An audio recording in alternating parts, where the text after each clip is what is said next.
Just when you thought it was over. No, it's not. I've got my guy, Vish Kumaran, with me tonight. This is going to be a fantastic show. Vish and I have wildly long, good conversations about the 49ers all the time. And every time we end that conversation saying the same thing. God, we should have just done a show about it. Yeah. And so here we are. We're just going to do a show about it. And we're going to do that next.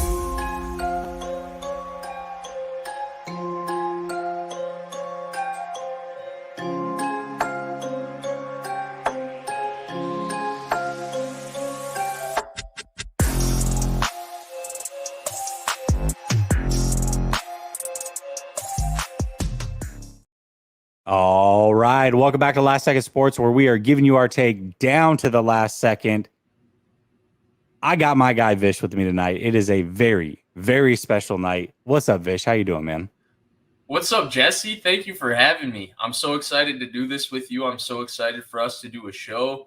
It was suggested on a Twitter Spaces by, shout out to our mutual friend, Mr. Roscoe's on Twitter. He was like, you guys need to do a show together. And I was like, damn, it has been a while since we've done a show together. And what a better day to do it than after the second day that's open to the media in OTAs for the 49ers, already drumming up more conversation than other teams have mid-season sometimes.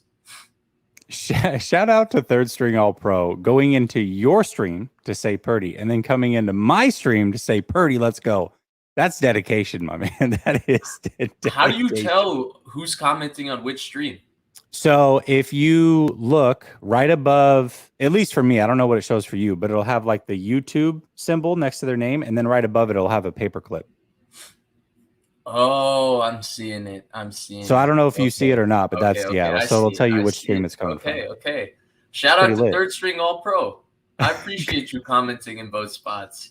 Yeah, it is. It's pretty dope. Ryan Hensley's in here. What's up, Ryan? I see you. I see a bunch of other people. We already have a super chat, so let's get to that real quick. Tyler says, Jesse, I just had this thought about the last show. If we fail again at the quarterback position this year, I firmly believe that this is going to be the straw that breaks the camel's back for Kyle's job. 7 years, no quarterback. Ooh. I mean, I didn't plan on starting with this topic, but I mean, let's just roll into it. I guess we'll go in a little bit of reverse order. One of the things that I asked on Twitter and I asked in the community tab pertains to this beautifully. 3 years left on Kyle Shanahan's contract. If you have two options, you can either extend him now or let it ride and figure out what to do at the end of the contract. What do you do with Kyle Shanahan? You know, I would let it ride, but I think the entire conversation with Kyle Shanahan and his job security, we're constantly having the wrong conversation. To me, when you look at the 49ers history and Jed York's history running this football team, oftentimes it feels like the decisions made, besides the decision to hire Kyle Shanahan, are reactionary to, you know, how the fans are feeling, right? Like they hired Mike Nolan, they fired Mike Nolan. The fans were kind of high on Mike Singletary and his attitude kicking Vernon Davis out of the game and doing all of that. So he hired Mike Singletary in the locker room before the season even ended without, you know, interviewing any other candidate. They did the Jim Tomsula thing. They fired him after a year. If they believe that much in him, why would you fire him after a year? Because everybody got sick of him. Same thing with Chip Kelly. So I think when we look at Shanahan, I don't think the quarterback situation or something like that or lack of performance is what's going to be the straw that breaks the camel's back. It's the moment the fan base gets sick of him. I think that's the moment where his job security all of a sudden becomes a question mark. Because I think the number one thing Jed York covets, and I think it's because when he took over the team at such a young age, all the vitriol he got and all the negativity that was spewed his way, I think that the number one thing he covets is the fan base being happy with what he's doing as the owner with the organization. That's why I felt like he didn't talk for 2 years. And then 2019, do you remember the first time he opened his mouth right before the Super Bowl saying that Shanahan and Lynch were going to be there for a long time? So I think that and it's his job, by the way, he's running a business. We are his clients. We are his, his customers. So his job is to sell the 49ers brand to us. But I think that If we want to talk about Kyle Shanahan job security, I think it's less about does he win 10 wins this year or 11 wins next year, because I think he's already built up all that equity with the 3 out of 4 NFC championship games. I think everything in regards to his job security is in regards to whether the fan base is happy with him or if they're sick of him and want him to go. So it depends on how many people are really upset and how many people blame him if things go wrong with the quarterback position this year. I like that. So that to me, do you think that's a mature play or an immature play? Let me ask you that way. If that's how he is deciding on how long Shanahan is here, and let's say that's exactly what he's doing, do you think that's a mature thing to do as an owner or an immature thing to do as an owner? In his particular case, I feel like it's the mature thing to do, because often he's let emotions get in the way of his best judgment, and he's admitted to that, and he's admitted to growing up from that mistake, and he's clearly done a good job staying the course with Kyle Shanahan and John Lynch. It wasn't all sunshines and daisies those first 4 years. It was 3 losing seasons out of 4. So I think in his particular case, this is maturity for him. But I think in general, ultimately, I think that there's a level of comfortability for Shanahan and John Lynch because they know that this entire reputation that the 49ers have, and this reputation that the 49ers have right now, it's back to the golden days, right? They're looked at as one of the best organizations in the league. They're looked at as so well run, so well coached, so smart. They're looked at, once again, a gold standard. Shout out to the Gold Standard podcast, but a gold standard in the league.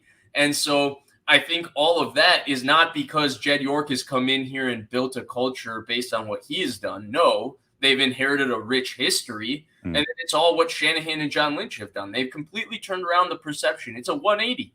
The Niners were trending towards they were kind of the Browns with history until they hired Jim Harbaugh. At least from Dennis Erickson to Jim Harbaugh, it's very Browns-ish. Yeah. The years after Jim Harbaugh are very Browns-ish. And then Shanahan kind of brought them back to, what the 49ers used to be, who they are, that, rich history of tradition and all of that. And so I think in his particular case, it's mature, but I think ultimately I do think that it allows Shanahan and Lynch to be comfortable with being good enough rather than with having to be the best, because they know that there's no one really to check, because everything the 49ers are is because of them. There's nobody above them that's done something for this organization beyond what they've done. Yeah, I think it's a tough situation to be in because I think there's a segment of the fan base that looks at it and says, getting this far is not good enough year after year. And they would prefer that they move on from Kyle Shanahan if this continues. But Jed York is not the owner that was here when all the Super Bowls were happening. Right. And so for him, this is the pinnacle of success. He hasn't reached any further. If Jed York as an owner had 3 Super Bowl rings, this might be a different conversation. His patience might wear thin with only making it to NFC championships. But this is far for him. And business is booming, as shout out AB. Business is booming for him. He's good to go. And so I think that you're right to a certain extent on that. But we can peel back the onion a little bit and say, okay, well, what would lead to fans kind of turning on Kyle Shanahan? And I think the quarterback position might eventually be that thing that could lead to the fan base being like, you know what, I'm out on this guy. Because I think it's going to take a lot. Yeah, absolutely. And I think it would take a quarterback. I think this quarterback situation would have to fail, but I think it would have to fail also with a couple of losing seasons. Because I think the reason people aren't too upset with how the quarterback position hasn't necessarily, gone into the direction that the 49ers would have predicted. The 49ers, I mean, when they drafted Trey Lance 3rd overall, the expectation was that Trey Lance is coming off of a great year starting, possibly in his rookie year, but at the very least last year. And it's all, they're going fully forward with him as their quarterback, right? That was what they imagined. That's why they traded all of that up to get him. They were imagining him as their franchise quarterback. They're not exactly there now, but people aren't upset that the plan didn't necessarily work out in his direction, simply because the 49ers have made back-to-back NFC championship games. That's phenomenal success. They've been right there. You could argue that it's just a couple of things go their way here, a couple of things go their way there, and they're Super Bowl champions. That's why people aren't really upset about it right now. I think you add some losing seasons to this quarterback situation, constantly remaining in turmoil, constantly not having a guy who they are quote-unquote convicted behind. I think that's when, people will start to get sick of it. It'll be like, wait, this is the exact same thing every year.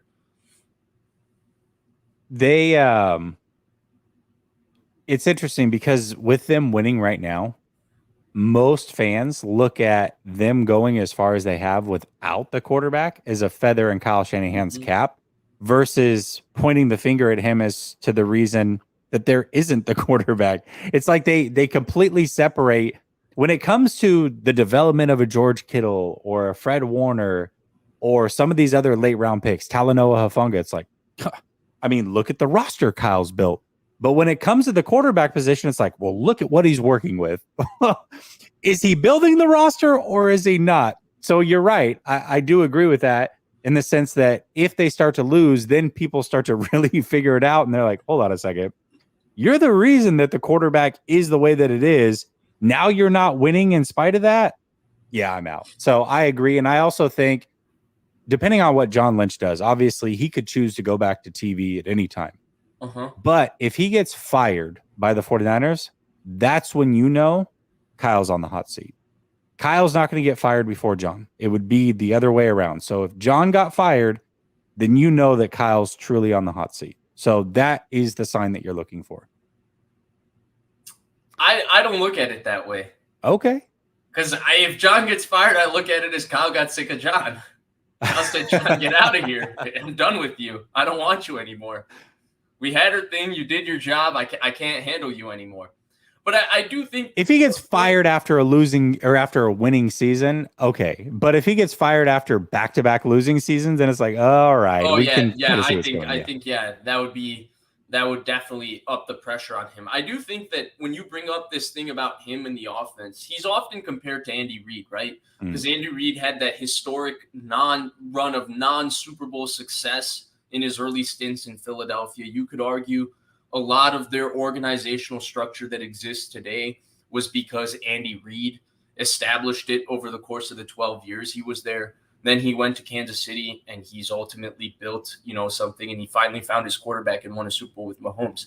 I think the distinct difference between Shanahan and Andy Reid is that Shanahan philosophically wanted to get everything other than the quarterback first and then put that around the quarterback. That's how he wanted to build his team. So he wanted to ultimately support the quarterback the best he can and have the quarterback just be a cog. And you can understand that, right? Sean Payton, who was in the media a lot this year, talked about this, where when you have a quarterback like Drew Brees, the goal is to reduce the number of times he has to be super bad.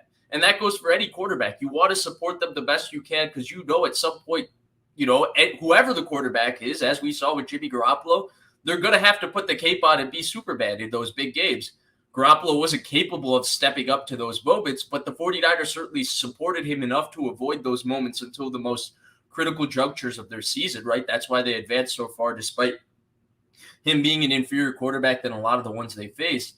But if you look at the big difference between those two guys, right, philosophically, it's Reid took a quarterback when he had a top 5 pick originally in that draft. He took Donovan McNabb. Shanahan had the second overall pick, and he traded down and took Solomon Thomas.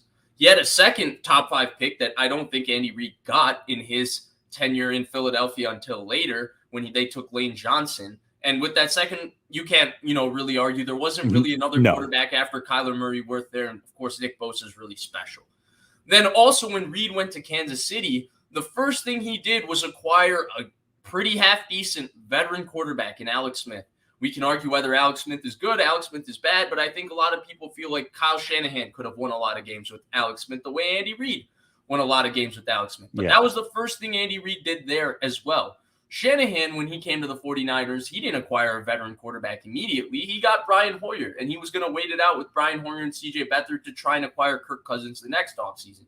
So I think that there is that difference in philosophy despite all the similarities where it felt like Reid at every juncture was looking for his quarterback. And I don't know that the 49ers were never not looking, because they've been connected to every quarterback that's ever hit the I guess like a transfer rumor mill, like a free agency, a trade kind of rumor mill. But I don't know if the Niners ever were able to follow through on any of these quarterback plans, while it feels like Andy Reid was able to follow through on at least 3 of them from what we've seen, right? We saw the Niners go Cousins, that somehow turned into Jimmy, possibly Mac, that turned into Trey. Maybe it was Trey the whole time. There's a lot of conflicted viewpoints on that one.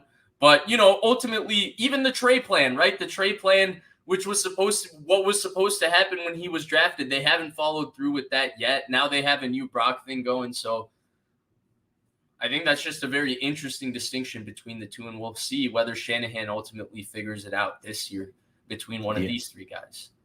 Most definitely. Most definitely. All right. We got some super chats, so let's get through these real quick.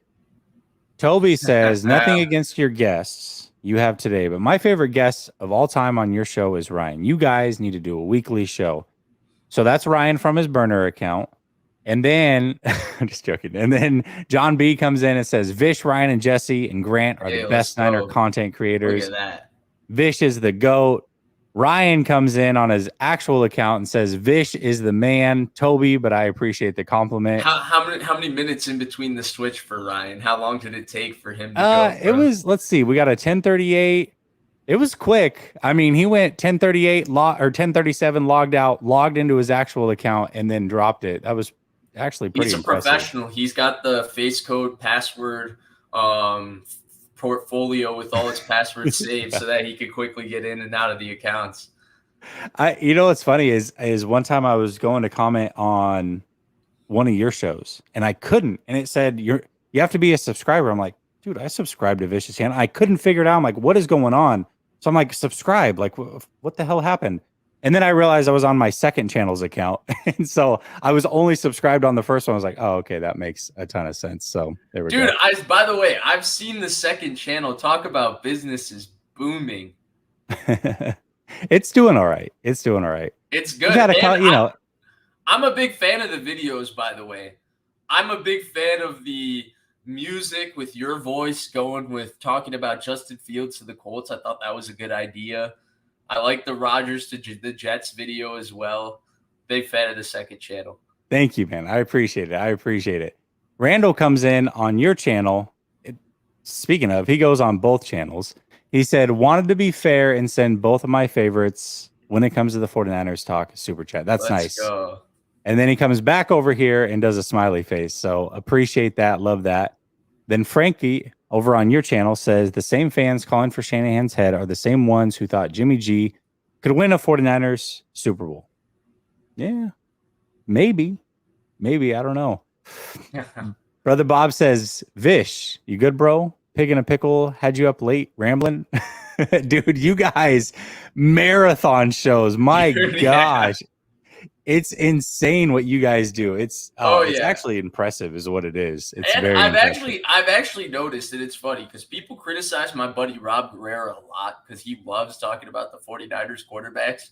Yeah. You know who actually talks about the 49ers quarterbacks more than anybody? Me, dude. It's Larry. Me and Larry. Yeah. Me and Larry, that's all we talk about every Tuesday. We plan like a show of like, hey, we'll touch on these 3 things. And then we're an hour and 40 minutes in and we haven't gotten off the quarterbacks. And it's like, yo, we got to probably wrap this up. We'll touch on something else next time. But we just go on and on about the quarterbacks. And for whatever reason, it's Rob that keeps taking the criticism there. But that's okay. You know what, Rob? You could continue to take that criticism. Oh, my gosh. Yeah. Rob catches a lot of strays, man. He really catches a lot of strays. That guy's funny. A bunch of unwarranted ones, too. Oh, yeah. And to his credit, he does a good job of just, kind of laying low. And then it definitely doesn't sway him from the next take. That's for sure. He's never gun shy on the next take. You got to love that about Rob. Jamal comes in and says, what's with all the love today? These 2 guys suck and don't know ball. Clearly. I mean, come on. It's good. I got to catch Jamal. up with You're Jamal. Probably right. It's been a while since I've talked to him. Man, it's been busy. John says Larry was dissecting Trey's scouting report He last. did. He did read Dane Brugler's scouting report on Lance from the Beast. It was actually quite insightful because his point was just to say that, unfortunately, due to circumstance, Lance hasn't been able to change from being that quarterback to where he is now. But yeah, we were an hour and 40 minutes in. I don't know if anybody was ready to listen to him read Dane's scouting report word for word. That's impressive. That's impressive. It was like he got up and was delivering a school report. That's great. Oh, you watched it? Yeah, it was pretty good. Okay. Funny. You did see it. Yeah, it was pretty funny. All right. There were some things that happened today. And before we get into quarterback talk, because we're going to get there, before we get there, I don't know about you, Vish, but last offseason, I really started to get impressed with Brandon Aiyuk and his leadership. I thought he should have been a captain last year. I was just so impressed with the way that he carried himself coming off of the doghouse year. And then today already, the man's personality is shining through. His leadership is shining through. He is very quickly becoming arguably my favorite 49er at this moment in time. He had a lot to say today, but out of the things he had to say, what was like one or two things that you took away from what Brandon Aiyuk said? And I'll also ask you, are you as impressed with Brandon Aiyuk as I am? Yeah, so I'll answer the second part of your question first. Absolutely. I think that we've always been like 1 to 2 years too early on the Brandon Aiyuk incoming big jump. Like everybody said it was last year. Everybody said it was the year before last year. I actually think it's all lined up to be this year for Brandon Aiyuk. If you've kind of noticed, the Niners have a trend of a player year 3 taking a very large jump over the course of an offseason in their contract year and then parlaying it with a first-team All-Pro season, right? Deebo did that. Kittle did that. Fred Warner did that. Nick Bosa kind of did that, but he didn't take as large of a jump because he kind of walked in as an elite player already. So we kind of knew he was already that caliber player. I think Aiyuk actually did that last year, but I don't think he did it to the extent he's going to do it this year. And I think his demeanor in general, more than anything he said, because I do think he said a lot of interesting things, but more than anything he said, he's always had a shy but confident demeanor where you can see he's a very confident guy, but he's not necessarily so into the media talking and doing all of that. Now it feels like he's very, very comfortable, very, very outgoing. He knows who he is. He's very comfortable with where his career is at. He knows what his role is on the team. He knows how good he is. You can feel that confidence in him as a man, let alone the fact that I think he's about to have a humongous offseason, and I think he's going to have a huge season. And I think his huge season is especially coming because the one thing he does not have that his peers had when they went into negotiation was a first-team All-Pro. Deebo had a first-team All-Pro when he negotiated for his contract. Fred Warner did. George Kittle did. Nick Bosa does. All of those guys negotiated Trent Williams. They all negotiated their second extension on the back half of a first-team All-Pro season. I think it takes that to get that kind of deal from the 49ers. I think Aiyuk is a lot better than the kind of deal that his resume through 3 years would indicate that he should receive. But I don't know if he's necessarily good enough to get the highest top of the end market deal. We're about to find that out, I think, about him this year because I think he's going to have a huge year. And at the end of the year, we'll know if he is really one of the, 10 best receivers in the sport or if he's a 15 to 20 guy. Yeah, I think that's a great take. And I think Brandon Aiyuk, if he wasn't on this team, let's put him on the Buffalo Bills or the Kansas City Chiefs or I don't know, swap spaces with Williams over with the Chargers, something like that. I mean, I don't know if that offense would necessarily fit him. I'll say, yeah, the offense is a little crazy over there. But Mike Williams does, especially with how limited they use their receivers, he does have a special skill set in terms of just being able to beat big-time corners down the sideline. Yeah. and be able to make acrobatic catches back shoulder as well. And I guess maybe that's part of Aiyuk's skill set that we don't necessarily know if it exists, but I wouldn't say that given what we've seen from his game through 3 years that it's something that I would highlight and be like, that's his game. We're just not able to see it, you know?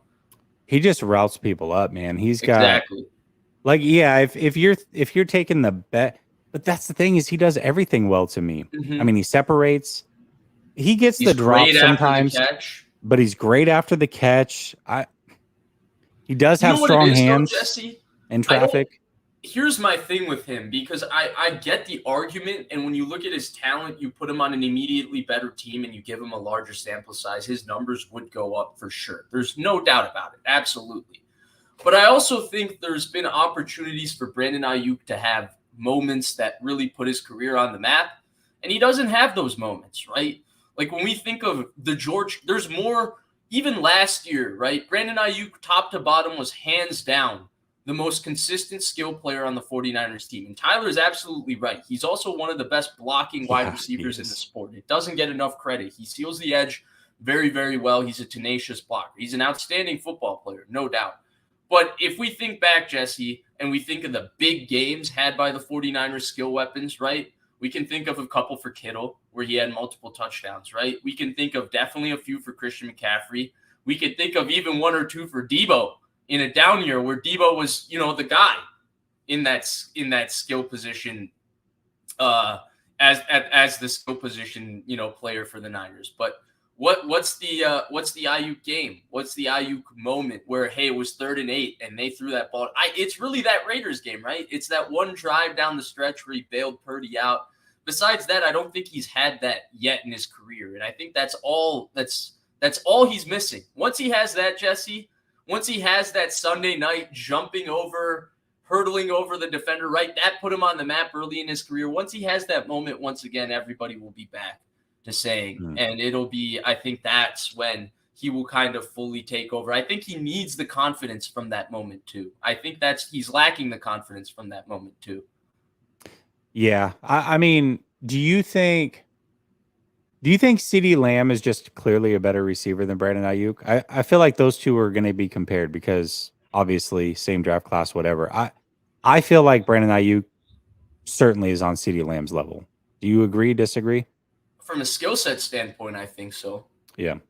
But I at the same time, like, I think there's reasons and context for Aiyuk's production, but your production's also your production, right? And we've seen CeeDee Lamb shoulder the load of being a number one receiver.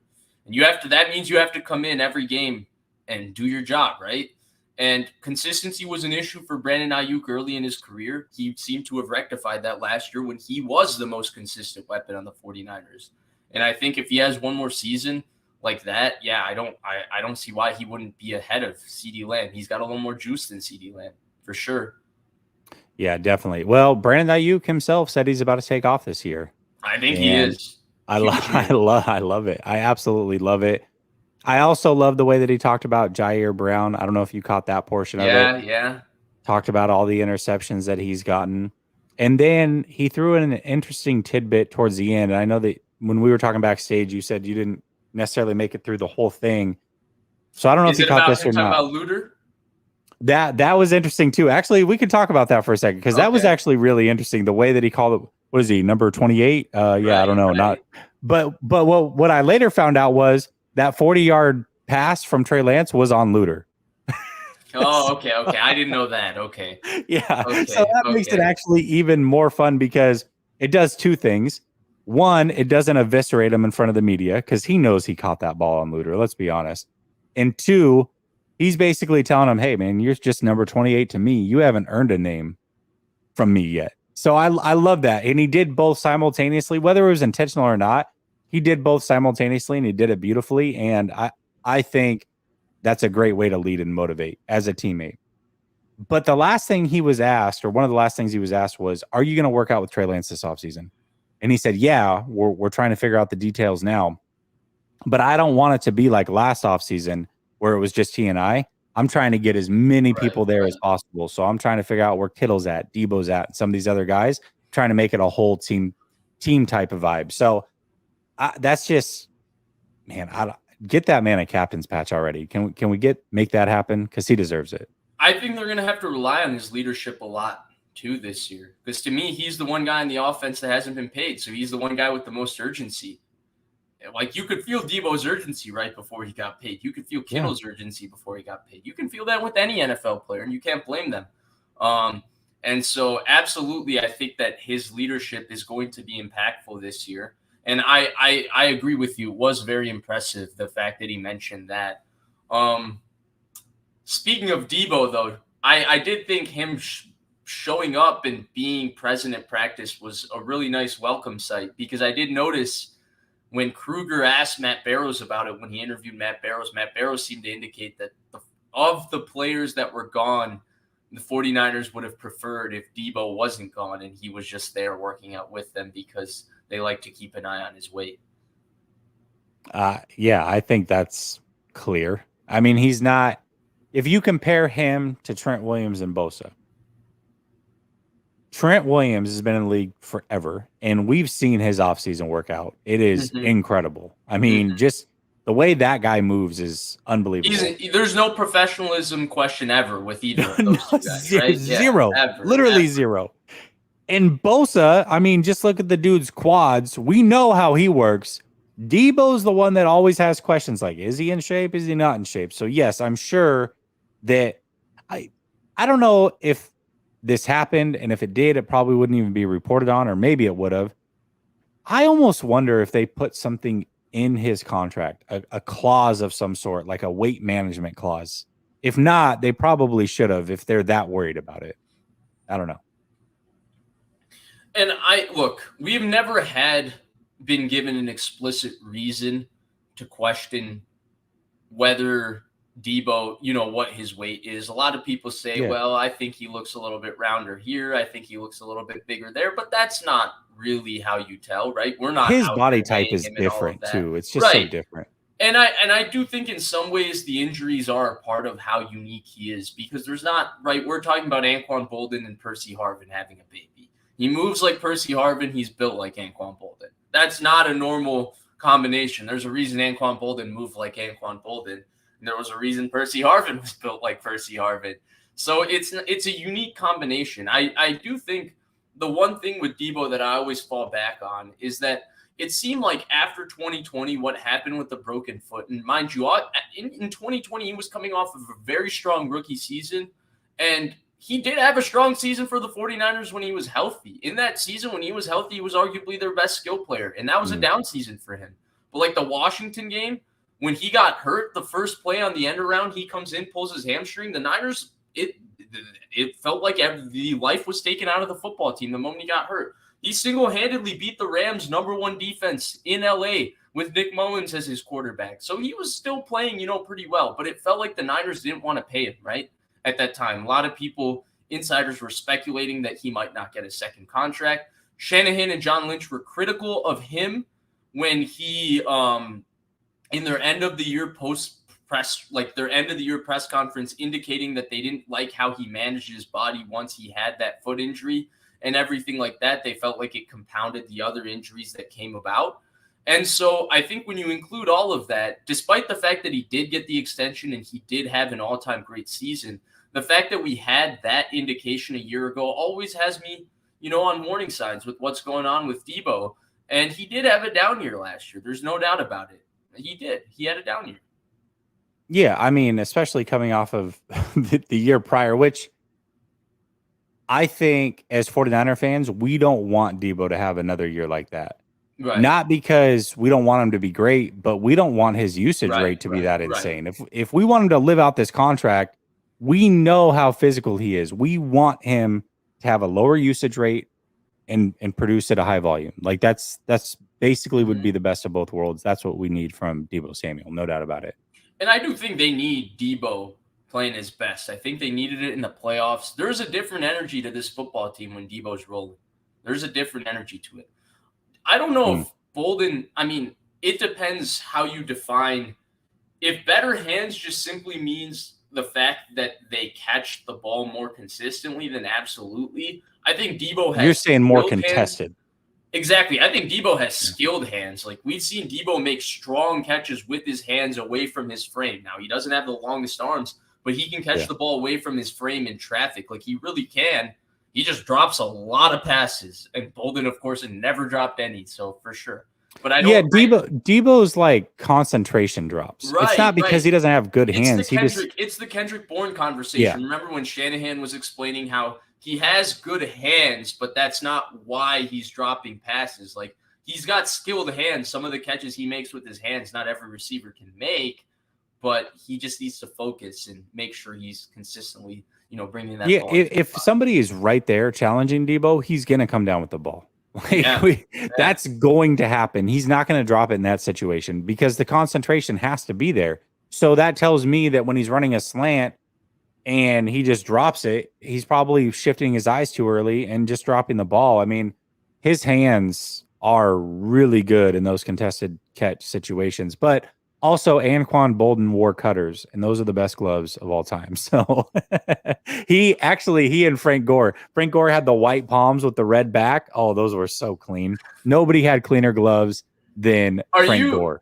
Are you the guy that, like, when you played franchise in Madden, you would, like, mess with the guy's gloves and all that to make sure he was swagged out, right? Yeah, okay. 100%. 100%. So you've adjusted Trey Lance's swag, I'm assuming, on your Madden to make him look how you prefer he would be swagged out? Yeah, I don't really play Madden much anymore, but my son does the same thing I do with Lamar Jackson. He changes everything. Or if he makes a quarterback, he tries to make him look as much like Lamar as he can and kind of swagger jack. Very so, nice, yeah, very nice, pretty very funny. Nice. Pretty. All right, let me make sure I didn't miss any comments here. I think we're good to go. Appreciate Fair for becoming a member. All right, we held off 37 minutes, Vish. Didn't talk about the quarterbacks at all. Right. I think that's pretty damn good coming off of OTAs, but we had to get there. The quarterback battle right now is just getting more and more interesting for two reasons, really. One, you had the report come out, not a report.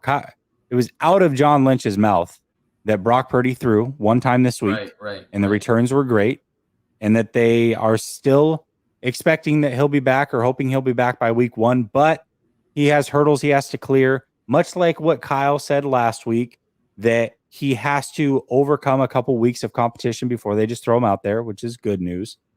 And then we had actual on-field stuff today with Trey and Sam Darnold. Let's start with Brock Purdy and what you heard John Lynch say, or what John Lynch did say about them. Also throwing in that, hey, quarterback 1 is still up for competition. What are your thoughts on how they seem to be handling Brock Purdy? Does it give you confidence that maybe they're changed a little bit off of what they've typically done? Or do you feel like they're just kind of saying the right things? Like, what do you think? What is your stance on how they're talking about the handling of Brock Purdy and what they've done thus far? I think it's really complicated, and I think it's one of the most fascinating things of this offseason.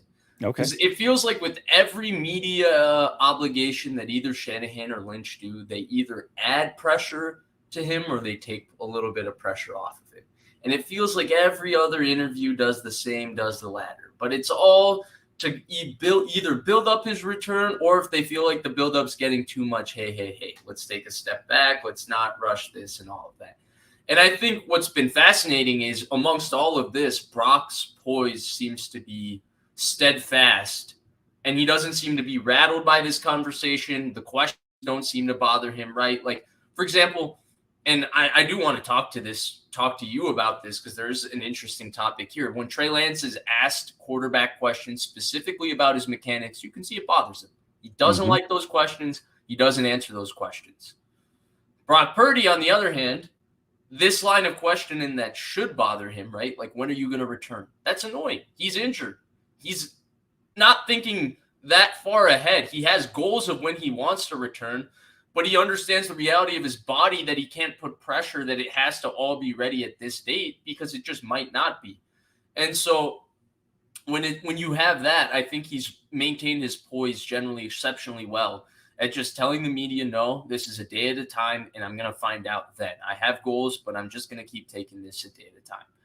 I do think John Lynch's comments and Shanahan's comments are interesting in general because I feel like if Brock Purdy comes back, I feel like basically, Jesse, I feel like this. The only two ways Brock Purdy doesn't start week one is one, if he comes back and he has a catastrophic camp. I think if he comes back and he's just horrible and he doesn't look like the same guy, they'll be like, oh, we rushed him back too soon. He's still hurt. And they'll move him on ice. So they won't ruin his reputation by him playing bad. They would just say he's hurt, and they would then find out and, go the Trey Lance, Sam Darnold path.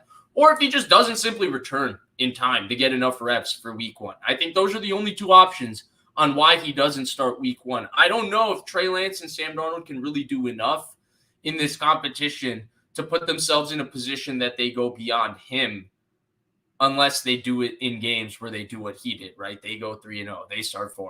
I think then all of a sudden the conversation changes. So I think that's really the case with Brock Purdy and whether he's going to start. I think he's starting unless the returns are catastrophic when he returns, or he simply just doesn't return. Yeah, I think it's more, I agree with that actually, that it's more on what Brock Purdy does or does not do. That's ultimately what's going to decide if somebody else can take the job. There's not, if he looks anything close to what they thought he was last year, where's the game film?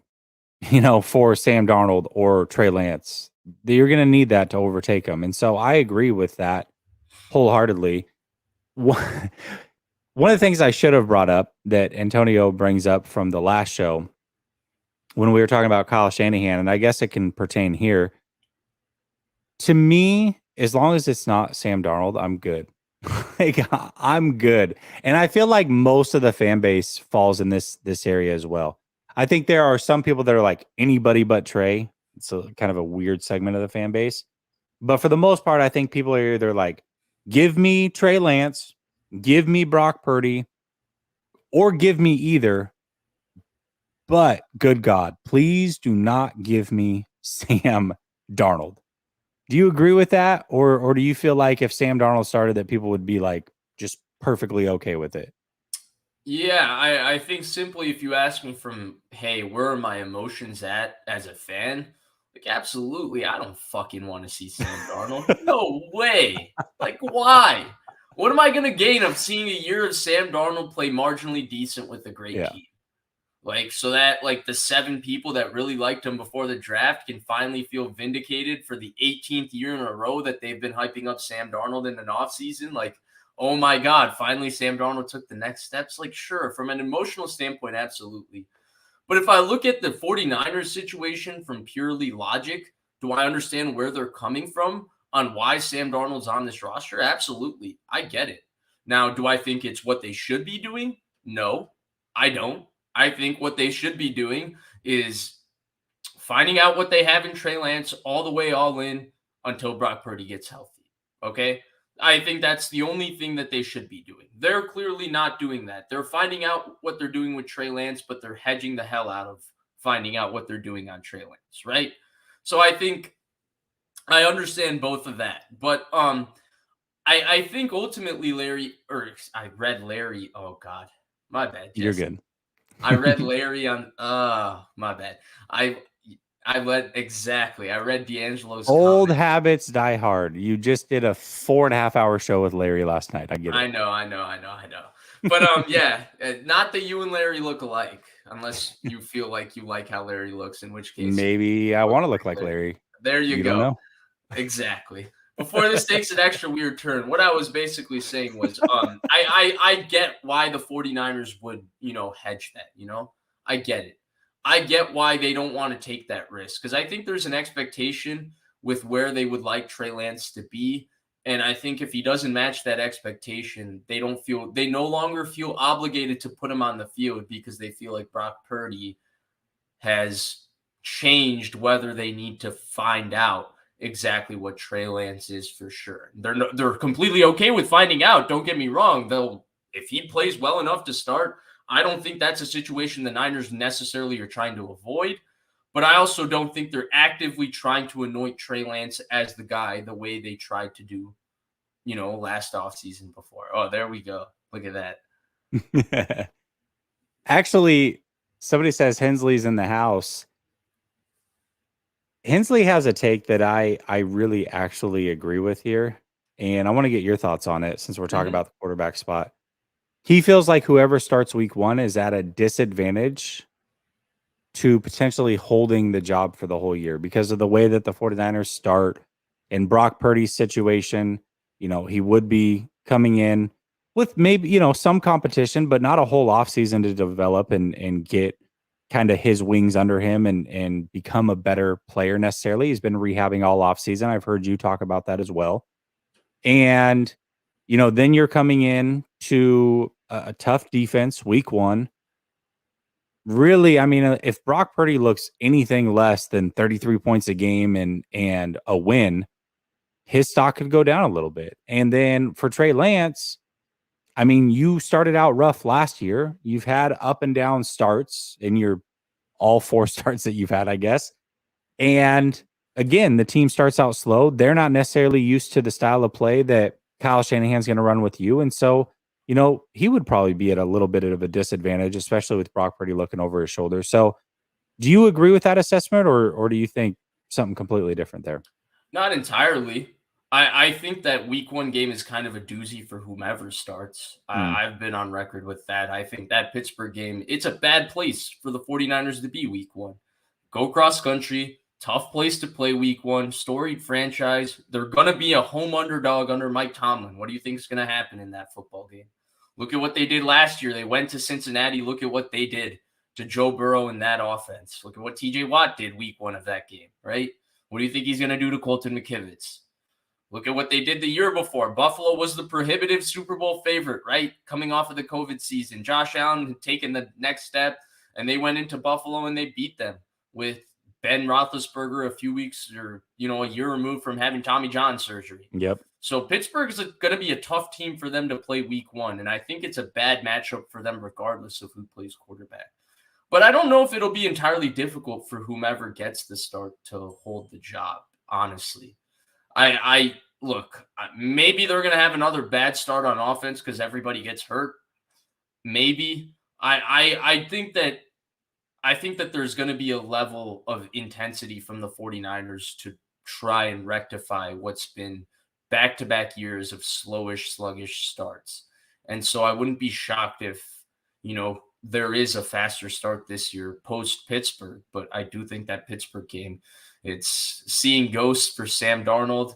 It's going to be, another rough one for Trey Lance, like the week 1 game was a little bit last year. Not entirely his fault, but it was just a rough game. And, it's going to be probably the roughest game Brock Purdy's been a part of because he hasn't really been a part of a situation where, the offense doesn't necessarily have their timing and rhythm, and you have this defense that's, blitzing this guy, doing all these different things. Like, how many different seasons at the beginning do they complain about the back-to-back weeks of seeing fronts that they weren't expecting to see, not being able to run it and all of that? And then you find me how many teams use how many more multiple fronts than Pittsburgh and how many more different blitzes. So it's bad. Yeah, I mean, I've said this before, but newsflash: Brock Purdy's going to lose a game, and he's going to look bad. That's just going to happen at some point in his career.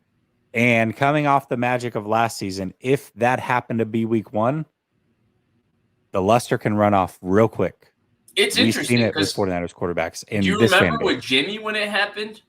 He started 7-0, 2-0 in New England, 5-0. I'm not comparing Jimmy and Brock. No. But I am comparing the reaction after Jimmy kind of, blew that week 1 game. It wasn't just the 3 interceptions. He left yards galore on the field. Really struggled to get through his progressions in that game. Mm-hmm. A lot of people were like, it's a good thing that he lost. He had to lose at some point. I would rather have it be here. He had to have a bad game at some point. Now, I'm not saying that Brock Purdy's career is going to turn out the same way as Jimmy Garoppolo's career. No, I'm not comparing them at all. But I envision that the reaction to Brock Purdy having a subpar game, perhaps if he starts week 1 against Pittsburgh and that ends up being the reality, would be somewhat similar to that reaction that, Yeah, could be. Yeah, definitely Yeah. could be. Definitely could be. I do think if there's a proverbial leash that it's shorter for Trey Lance for sure. If Brock Purdy's healthy, but I don't think that there's been enough done by Brock Purdy either for him to just be able to run free with this job if he's struggling for 3-4 weeks at a time. I agree.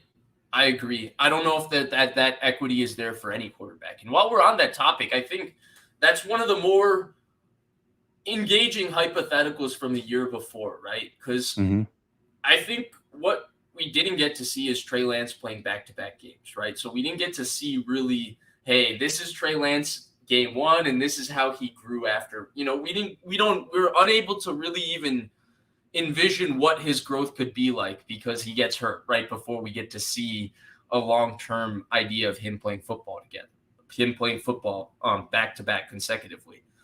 But the Niners did bring back Jimmy Garoppolo as a hedge. They did have that bizarre 16-player meeting where they called everybody in and told them to prop up Trey Lance. That meeting was then leaked to Jay Glazer 2 weeks later. I'm assuming Shanahan and Lynch weren't the ones who called Jay Glazer up and told him about that meeting.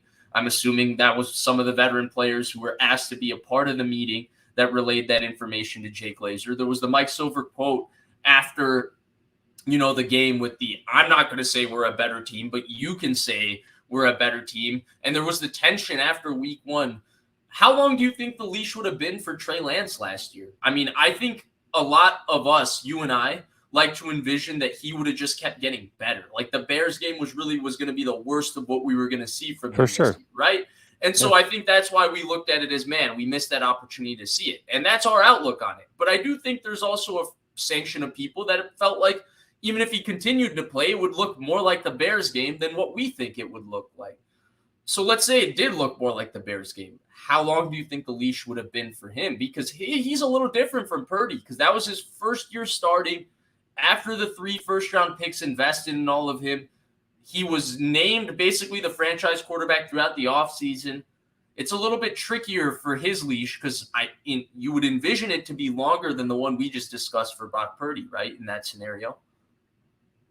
Yeah, absolutely. Absolutely. I mean, if they had lost week 2 in Seattle, I think it would have happened. I think that you think it would have been there 100%. Yep.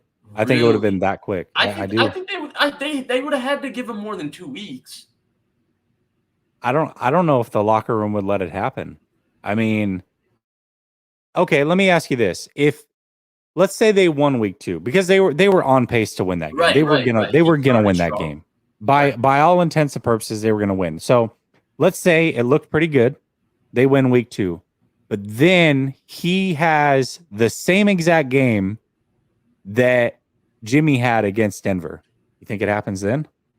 Because I do. I was just about to say that because I couldn't imagine a scenario where they really lost week 2 because I didn't feel like Jimmy did anything that it didn't feel like Lance wasn't going to be able to do. It felt like the Niners kind of just overwhelmed Seattle on both lines of scrimmages rather than it just being a quarterback differential. It just felt like the Niners' talent was overwhelming for Seattle on that day.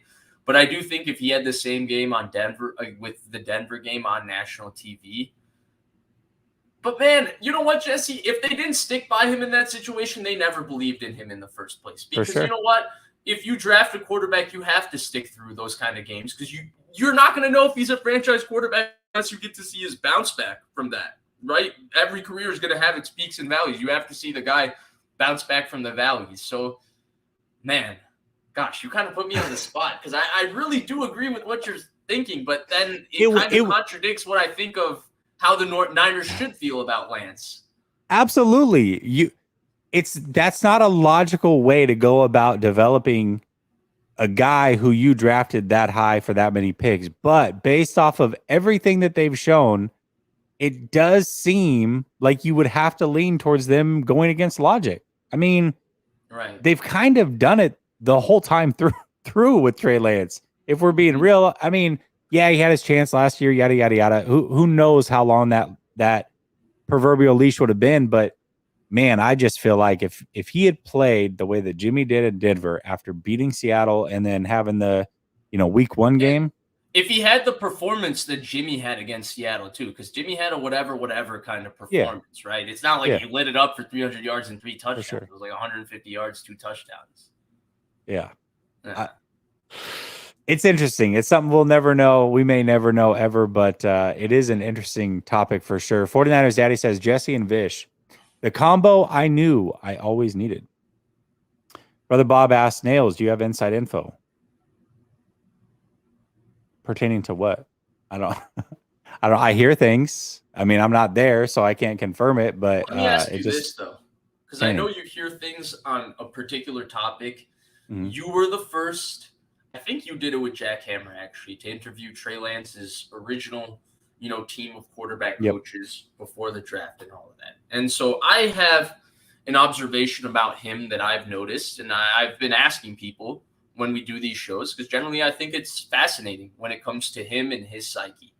So the entire thing with him and his mechanics, right? I'm not going to get into the ins and outs of trying to actually analyze the mechanics because I'm not an expert and nobody really gives a shit on what I have to say on that. I'm going to analyze what's actually happened with the mechanics, right? So he started off taking that entire offseason of his college year, right? He didn't want to stay at NDSU. He went to prepare for the draft and he worked out with Quincy Avery and Coach McAvoy that entire time, right? Mm-hmm. He did that. He has his first pro day. Before his second pro day, right? He has his first pro day. Then a couple of days later, the Niners trade up for the third pick in the draft. Then there's some time. And before his second pro day, in the middle of April, right, about 20 days, 30 days before the draft, there's this report that the Niners asked him to move his camp out to SoCal to work with Kyle Shanahan's reportedly preferred quarterback coach, a quarterback he coveted when he came out in the draft, and a quarterback that he coached in Washington in John Beck. So he's now taken his quarterback training. They wanted him to work with John Beck. Whatever the 49ers heard from John Beck and Trey Lance in that short time they had together must have convinced them about something, right? Because he ultimately ended up being the guy they took at number 3 overall. Yeah. He then worked out with that team in Southern California for the 40 days he was off the offseason, and then the next offseason completely, right? And he did so doing this. Then this offseason, by the way, in all of this time, I don't know if we ever see any quarterback throw more through the entirety of the offseason, right? You hear stories of Big Ben putting his arm on ice from the end of the season all the way to start a training camp. And of course, he's so naturally gifted throwing it, he probably just gets up and the ball's just lasers all over the place whenever he wants. But Trey Lance really works at it, right? He's constantly throwing. He's constantly trying to get better. And then this offseason, he comes up circulating, now working with Jeff Christensen. And then Barrows writes this article about the substantial growth that took place under Christensen, the substantial work that Christensen was quoted saying was required with his motion and everything, the 4 days it took to break it down. And then ultimately, the biggest takeaway from the article was the fix of the arm fatigue, right? It was the fix of the arm fatigue. So now we have 3 different quarterback coaches in 3 years, which is a little bit bizarre, right? You take Sam Darnold, for example. He's worked with Jordan Palmer right before his draft, and he's worked with Jordan Palmer through his NFL career. It's not like he's going around and changing quarterback coaches. So you have that. That's a little bit bizarre. You have one of those being the 49ers asking him to work with them when he was working with somebody else, and now he's working with somebody completely different from the other two. By the way, Jeff Christensen doesn't want to tell Matt Barrows who connected the two. I have a conspiracy theory that it was Jimmy Garoppolo, but that's purely conspiracy. Let's get away from the conspiracy. I know how it happened, and I've shared it on this show, so I can share it if you would like. It's actually not as nefarious as you would think. So essentially, Trey Lance has his injury. He's rehabbing. His strength and conditioning coach that is getting him through this rehab is also Patrick Mahomes' strength and conditioning coach. Oh. So the facility that they work out in, Patrick Mahomes is naturally there. They need a quarterback coach in-house when it comes to getting ready to throw and working in with the strength and conditioning. That is Christensen. They work together. They hit it off. They stay working. Oh, very organic way for them to meet. Very organic way. Yeah. Either way, so throw the conspiracy theory outside. Either way, Christensen claims that there was a mechanical flaw that caused the arm fatigue, right? And they fixed it, and he's no longer dealing with arm fatigue. Matt Barrows, who wrote this entire article, which in some ways was an advertisement for Christensen, but also in a lot of ways was an advertisement for the improvement Trey Lance has made, asks Lance basically a softball direct question to kind of prop up Christensen, who he wrote the article about, but also prop up Lance and the work he's put in this offseason, right? He talks about, well, hey, what happened with the arm fatigue? It sounds like, you fixed that. And instead of answering saying, oh, I had something that was causing my motion to cause me fatigue, Lance says, I want to put this topic to bed. And he manipulates the question and answer basically to making it sound like he worked so hard and it would happen to anybody. And that's why arm fatigue was caused. It had nothing to do with anything him and Christensen hasn't worked on, let alone the fact that in the past, Trey Lance, while a very, very open, honest, I would say professional, and he is very diligent about trying to answer the questions that are being asked to him. He's not trying to avoid them. He's trying to do his job to the media and his obligation very honestly, except when he's asked about his quarterback mechanics. He doesn't like being asked about motion. He doesn't like being asked about changing his motion. And he doesn't answer that question properly. And now we have this sequence of events with the 3 quarterback trainers. We have Barrows asking this question with him not asking the question about the arm fatigue directly.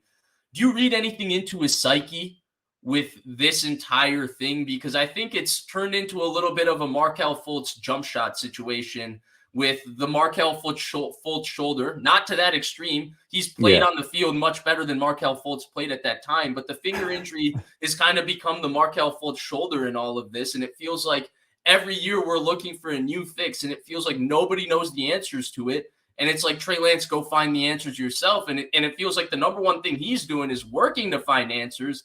But it felt like it took him a while to be at the right direction to find them. Yeah, I mean, there's been a lot of movement for sure. And obviously the 49ers and Kyle Shanahan preferred that he worked with Beck because that's who he's comfortable with. And for whatever reason, that pairing, they didn't get the results out of it that they had hoped. Maybe a lot of it had to do with the finger injury. I will say the one thing that they talked about working on did show through last year, which was shortening his stride. I felt like that was pretty clear last year, and he stuck with that. Right. So that was the one thing that they really were able to hone in with that camp. And then you go through another rehab this offseason, which puts you with another quarterback coach. And obviously, what's crazy is most quarterback coaches will say, hey, there's no perfect motion. Mm-hmm. Most of them will say something similar where they will say, well, we're not here to perfect a motion. We're just here to duplicate that motion as often as possible and make it work for that quarterback. And mind you, I think that second part that you said needs to be repeated as well, because it's not that, hey, there's one picturesque thrower that everybody's trying to emulate. It's everybody's trying to emulate the techniques that thrower is using, but however it fits for their body, right? So Trey Lance could be using his body the exact same way Patrick Mahomes is to help himself throw the way Mahomes is, but the aesthetics could look completely different. But technically, from a technique standpoint, according to the experts, not me, according to the experts, he could be throwing the ball very efficiently. Yeah, absolutely. But that being said, every quarterback's going to have little things that they want to tweak. They usually are going to look at like, hey, this is the one thing that we can tweak this offseason and it'll stick. And all of them could look at Trey Lance's motion and come away with something completely different. I talked to Greg Pinelli. Right. He breaks it down completely different than what everybody else does, And so it's hard. You're right. I mean, I will say this. At some point, it is clear that Trey Lance has become frustrated with the situation. Not necessarily. I'm not going to make this something that it's not. I don't know. I'm not saying he's frustrated with the 49ers. Maybe it's injury. Maybe it's going quarterback coach to quarterback coach.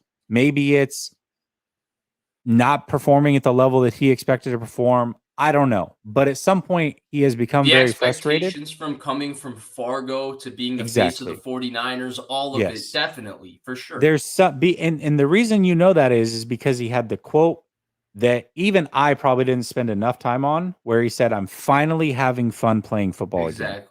That is somebody that had the weight of the world on their shoulders at some point that they feel like for whatever reason right now in this moment, they can unshackle. And that I think for as much pressure as he's been under and for as much as that has possibly hurt him in the past, I think when you have the confidence to come out and say that outwardly, you are in a really, really good place. And so I believe right now, mentality wise, more so than any mechanic or anything like that, is the most important thing for Trey Lance to succeed. And I feel like right now, he really truly is in a good spot mentally. If you can say that outwardly, you're in a good spot mentally. That's my opinion. And mental, I'll take the mental over the physical all day long. So the whole thing is very interesting. Very interesting. Absolutely. It's a completely interesting psychological exercise built in on it, because I guess by asking you all of these questions, I'm not necessarily looking for an answer, because none of us can really answer these things. No. But I do think it's fascinating when you look at his career and you look at, the crossroads that it's at this moment. And you also look at the talent of the player. You feel like, hey, if you give him an opportunity, things get rolling. It could be something. But then you also wonder, what's the length of the opportunity? Because here's my thing with Trey Lance ultimately. And this is why I feel like it's so important that they give him a year to find out. Because I think he needs a feel-out year in the NFL just to know what the scope of his skill set is. Josh Allen got it as a rookie. Jalen Hurts got it 2 years ago, where he knows how he fits into the league. He knows how fast he is relative to the league. He knows how he feels on the field. And then he can take that and then go work on refining himself over the course of an offseason. I don't think the 49ers are willing to give that to him. And I think that's really my biggest issue with projecting this big jump for Trey Lance, because I think the only way it happens, I don't know if that timeline exists for it to happen, right? Because I think, Jesse, the Niners could have a season with Trey Lance that you could walk away feeling great about Trey Lance from the season, and he could have 4 different performances where he single-handedly lost the Niners the game. And we could still walk out of the season and be like, hey, the Niners got something with this guy, because you would be able to see how he bounces back from the 4 performances from losing the games. You could see how he bounces through the season. You could see how his body holds up, how his accuracy holds up, everything. You could see that. We haven't even been able to see that with him. He hasn't even been able to see that with him. And what's the expectation now?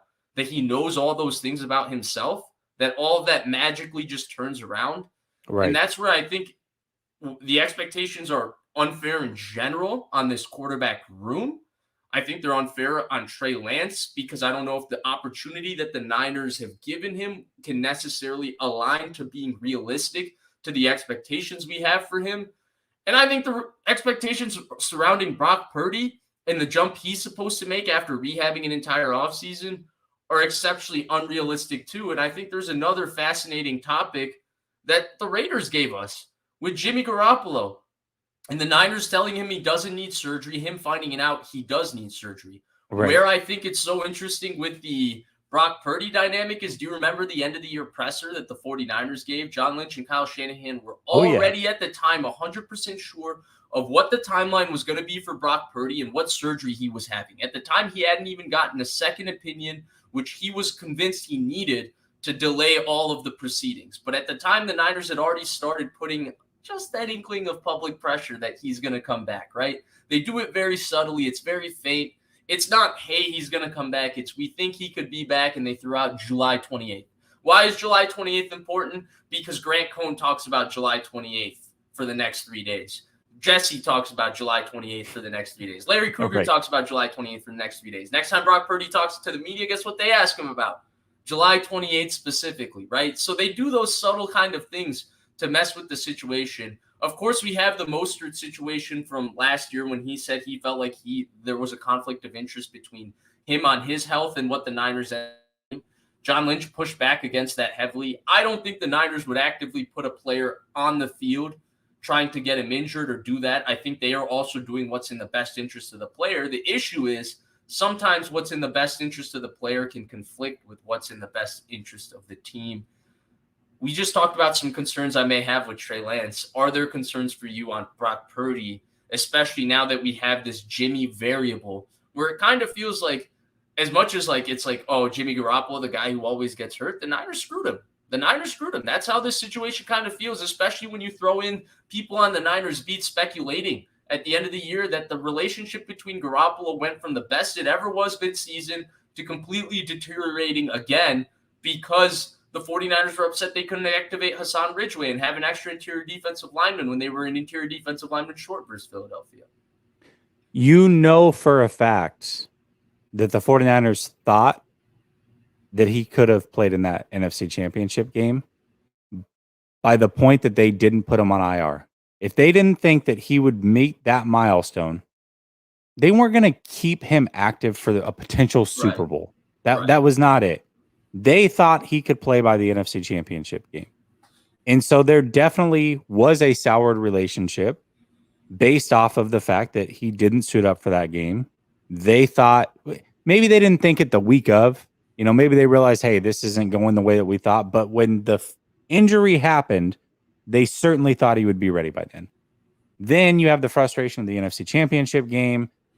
He didn't meet the timeline they expected. Obviously, Kyle Shanahan couldn't have been happier to get rid of him. They didn't even get the question out of the mouth. He's like, yeah, he's zero chance. He's not going to be back. Yeah. Like, wow, dude. Okay. You clearly don't want Jimmy back. Yeah. But it is interesting because if you look at it and you dissect each quarterback individually, again, you talked about Trey Lance and why he needs a full year, but the timeline is just not ever going to match up. He's probably never going to get that. So not very fair to him.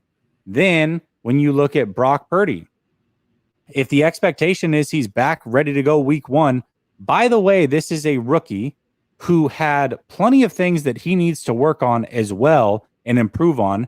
He's not going to be able to do those things because he hasn't been on the field his whole first real offseason in the NFL, much like Javon Kinlaw, who's never had a chance to develop, is spent rehabbing. So now you're basically asking this kid to somehow improve year 1 to year 2 with no field time to do so. And then, you better carry us to a Super Bowl because, we might have messed up on Trey Lance. So if you don't carry us to a Super Bowl, we're kind of screwed here. We expect that from you. Okay, so is that situation right for him? And then you've got Sam Darnold, who this is his last real chance to do things. Mm-hmm. He doesn't know the offense. He's trying to learn the offense, and they're trying to throw him out into a quarterback battle immediately. First team reps today. A week ago, Sam Darnold reiterated exactly what he said when he signed, which is, hey, man, I'm just trying to learn the offense. Like, I'm far behind here. I'm just trying to learn the offense. So now you're in a full-blown battle for your career that's on the line. I think you can make an argument that all three individually are being pushed in different ways that may not be fair to them, but it's not up to the team to be fair. The team is just trying to do what's best for them. I don't know, man. It's not a fair league for sure. And you know what the funny thing is? I can find reasons for quote unquote growing pains with all of them. Mm-hmm. With Trey Lance, inexperience, right? Easiest answer. Yep. With Brock Purdy, just the recovery, whatever kinks go through getting your, elbow fixed. This is not an injury that we have. It's not a torn ACL that we have, 80 examples of successful returns to the similar performance, right? This is an injury that we have one or two examples. In fact, the Niners signed one of the examples, perhaps to get a closer look at his elbows. And if that's the case, I would say that's very, very smart. So kudos to them for doing that. And then you have Sam Darnold. And the interesting thing is, Jesse, is my opinion of this has evolved over the course of this offseason. Like, I think you and I talked about this earlier in the offseason. I won't forget this quote. You said, if I told you the Niners were in the NFC Championship game, would you really say it would be different based on who the quarterback is? Like, it wouldn't be that they wouldn't make it. And I was like, hell no. I could see that scenario with all of them. Yep. But the kind of transformation we're expecting Sam Darnold to make from this turnover-prone quarterback to playing like not turnover-prone also requires a year of growing pains, right? I want to talk about the quarterbacks who have made that jump, because there's a year that involves conservative, no taking chances plays just to take the stupid plays out of the diet, right? Alex Smith did it. He had that barely 3,000 yards passing season in 2011. Now, granted, his wide receivers outside of Michael Crabtree was an always injured Braylon Edwards. They had Joe Hastings playing a little. It wasn't the most ideal wide receiver room, but Alex Smith was exceptionally conservative throughout that football season, right? 17 touchdowns, 5 picks, something like that. Not really gaudy numbers. Daniel Jones last year. What did it take for that transformation? It took Daniel Jones leaving plays on the field. It took him being a little conservative. Again, horrible receiver room. definitely affected it, but it took him being conservative. Ryan Tannehill with Adam Gase, the Joe Philbin to Adam Gase transformation, right? Ryan Tannehill, it took him being conservative. In fact, Tannehill is one of the lesser conservative quarterbacks in the NFL when you look at just pushing the ball down the field in general. And so I think that Sam Darnold is not going to be the exception here. I think he's also going to have that if he ends up playing for the 49ers. So I'm not sure that they're going to get, anything beyond fringe starter backup precipice quarterback play from Darnold, at least next year. I do think it's possible with his talent that this could be a career reformation for him. But I think that career reformation isn't just a one-off season thing. I think it, it takes over the time of multiple off seasons. And that's where I'm really intrigued by this quarterback situation. Because I do think there's a path for success for all three. But I don't know if the 49ers are necessarily following each individual path for success rather than creating a general timeline and asking their quarterbacks to acquiesce to their expectations and hoping one of them ultimately just turns into that. Yeah, it definitely feels that way. 49ers Daddy says, when is Kyle considered the worst NFL quarterback evaluator? Jesus, man. Ugh. How do we even go through this?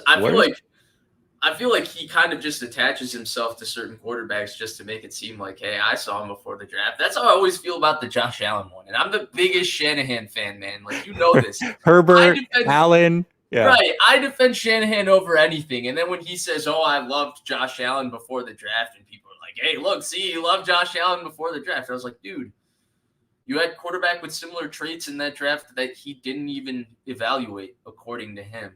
But then if he says he loved Josh Allen and he didn't like Mahomes, that means that he's simply just interested in quarterbacks that do things that are translatable to his system. And then he starts his evaluation from there. So that's a completely different can of worms that we can open up. He 100% starts his evaluation there. That's what's so baffling to me is that there was a clear reason why Trey Lance was drafted. A clear reason. He had the mental fortitude of what people thought that Mac Jones was, but he also played in his style of offense. He made his own checks. He made his own audible calls, everything.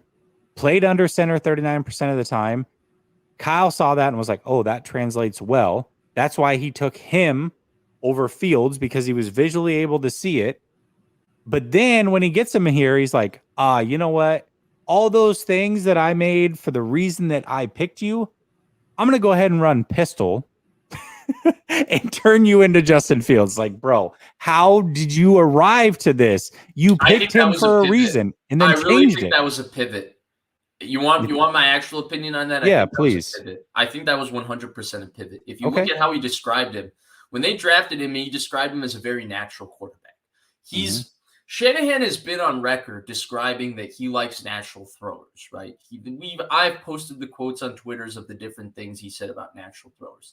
Now, I thought the reason it was interesting that he took Lance when Lance isn't a natural thrower, right? A natural thrower is one who has a natural motion, and Lance dips his arm and he has that rotation, which isn't exactly a natural motion. It isn't just front and back. But I think the reason why they compensated is because I genuinely think that those quotes that they used to give about them thinking Jimmy Garoppolo was the best thrower in the world, that was their genuine opinion. I think they looked at Jimmy Garoppolo mechanically and they loved how he threw the ball. They really loved it. Definitely. And so I think they found that with Garoppolo, as well as he threw it, the other parts of his game were lacking. And I think their adjustment with Lance was that they were excited about every other tangible gift he had, and they didn't feel like the throwing was bad, though it was not exactly natural. And he called him a natural quarterback in terms of his decision-making and pocket movement, right? Lance, we talked about this with Anthony Richardson coming into this draft, but that's what separated Lance and Fields in that draft. Fields was a bad mover with inside of that space in the pocket. Lance had a lot quicker feet than Fields and had a much better feel for pressure and stepping up and stepping right. By the way, he's shown that in spades in the NFL as well. If there's one trait that it feels like he feels to have, even in the NFL, pretty solid management of the pocket, right? There's the play that, to me, it's the best play he's made in the NFL so far. 3rd and 12 against the Bears in the rain, steps through the pocket, throws it to Tyler Kroft's opposite shoulder, defender's hanging on his left shoulder, sticks it on his right shoulder, to gotta have it third down. I thought that was a big time play. So he's, had those moments. But that was the big difference between him and Fields, and he called him a natural quarterback. Well, this offseason, he called him a dual threat quarterback, right? We do that because we have a quarterback capable of being in the run game. And then he drew the distinction between the two types of running quarterbacks, and he put Sam Darnold and Brock Purdy obviously in one category. And then he said the other guy is a guy you do design run plays for. And there's only one quarterback on the Niners that they do design run plays for. But I think it was all a pivot, because I don't think that's what their original plan was with him. I think my guess, and this is completely a guess, so it might not even be close to what actually happened, but my guess is over the course of last offseason, they didn't feel confident with him simply running the offense the exact same way the other two guys ran it or whatever, and they felt like it helped him by adding the running element to it. And that helped their football team, right? Our mutual friend Rich Madrid posted the stats. They were a better running football team with Trey Lance and having that 11-on-11 quarterback element. So you can't say that it necessarily made them a worse football team. And I do think running generally helps the quarterback in general, because it turns 3rd and 5 into a rundown, right? That's what the Eagles do for Jalen Hurts. Avoid drop back pass. But my guess is, Jesse, from afar, that was a pivot. I don't think that was their original plan A, was to use Trey Lance like a true dual threat quarterback. I think it was to have him run and have that threat in high leverage situations, but generally use him along similar facets to how they use Garoppolo, Purdy, any of these other guys. Yeah, and I don't think that you're missing there, because Kyle, in so many words, kind of said that this offseason. I was like, well, he was a little bit further behind because of the finger. Like he had spent, which is interesting though, because so they expected Trey Lance to make this leap from year 1 to year 2. Yeah. To be the guy. Right. He has the finger injury, which changed his everything, because now the last finger off the ball is the middle finger. Then he has to unlearn that, get back into his regular mechanics. Plus he's learning this stride thing. Right. And so it's not all put together the way that they had hoped. But now you've got Brock Purdy in a similar situation where I've got to assume that they're hoping Brock Purdy's going to improve. I mean, there's plenty out there. Rich Madrid, you brought him up.